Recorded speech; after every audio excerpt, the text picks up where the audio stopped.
Hello, mayam. Nungairibo kamay taurige. Isay ama sakchagye. Ado soyinam yaw tarso mayamna kopiyo ngapiganina khalli. Ado aina sakadabase kenone Eibu Hingkhora Eibu Sikhora haibagi isay done. Tamsu tamjade aduga sakpasu saktri ama pau sina ahanba oidoine mayam. Ado ay hanadagi de dum taraiba ko aduga kuire tabadade ado sakpudi sagaktre ado miyam aigi channel da kanagumba subscribe tawdaba singdo tawsinbiro aduga tawsinbiyo noige mateng yaudana ai support tawba matung ina ai su motivate fangdoine ado miyam yengminarse ko tarse. Okay.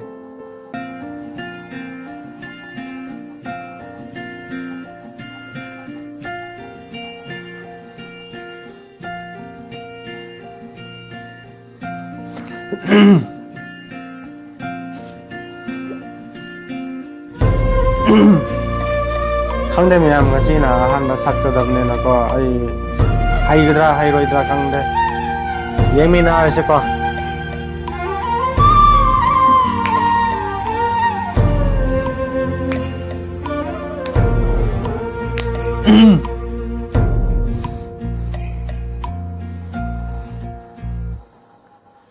Challo chattava yadrava nangdi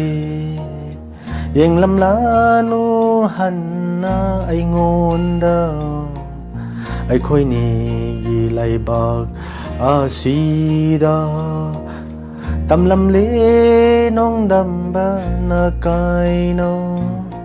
Yaba ngam gaba thamoy ina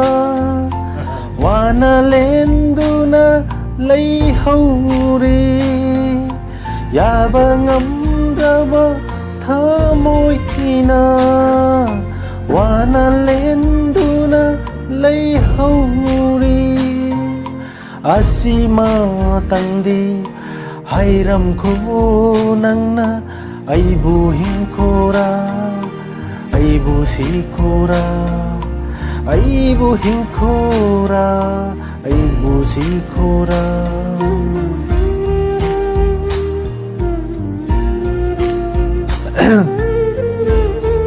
Khangde miyam ngasi na harmony na ko so yang ngam yaw so noi na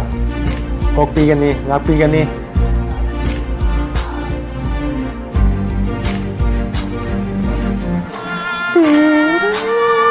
ay yam ngau jabne si sai da ado ine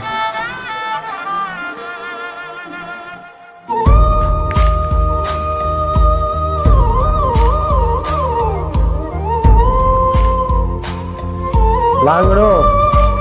Leno Kunhaw dam thel leno Chupam ne tin mai sing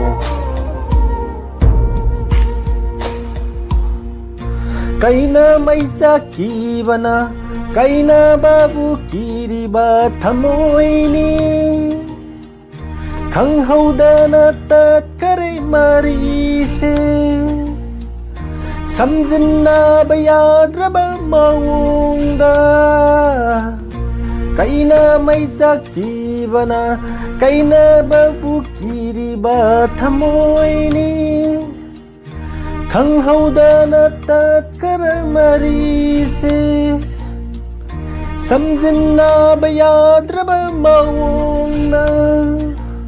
Nang na theng na ringai mamang Punsido pamlakli nung siba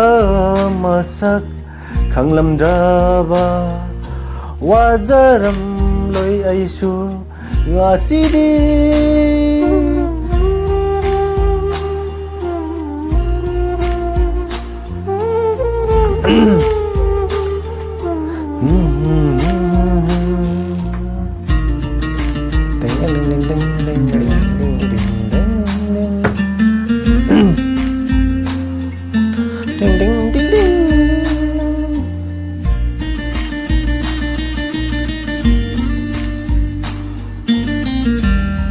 Lên điều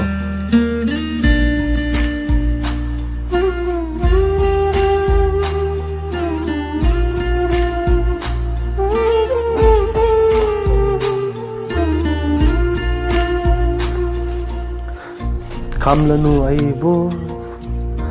Jalage lamdam se thadokuna Nungsibi nangi shaktam Ullanu aigi mang sida amo Kamlanu Eibu Jalage lamdam se thadokuna Nungsibi nangi shaktam Ullanu aigi mang sida amo Nang buuroy daba mafamda Lotu na hinglurage ithanata Nungay na layhaw nang di Yaifa batawi do na punsigi Asima tangdi Hayram ko nang na Eibu Hingkhora Eibu Sikhora Eibu Hingkhora Eibu Sikhora Abangam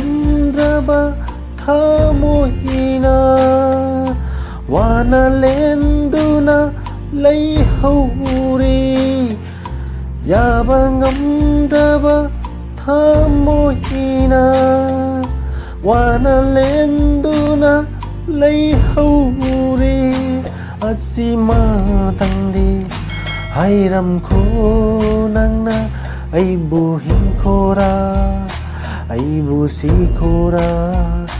Eibu Hingkhora Eibu Sikhora Ding ding ding ding ding Ding ding ding ding ding Ding ding ding ding ding Thank you mayam thagachari mayam Nungay ba nungay taba asoy anam yauredi mayam na kokpigani ngakpigani ado matungdasu sidagi ahenba sakchage ado oi ye mota komendo isinbiro aduga mathang video da mok thengnarasi aduga aigi channel subscribe tawdabasing like tawbiramo subscribe tawbiramo comment dasu ibiramo noigi suggestion apha apha launasi aduga akhoi manipur so ingtaba hana dumaina laigada amuka lairasi akhoi ichin inaw ngaktani aduga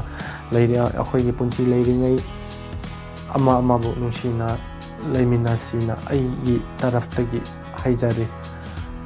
Ima Aibak Manipur Kanglai Pak. Bye bye.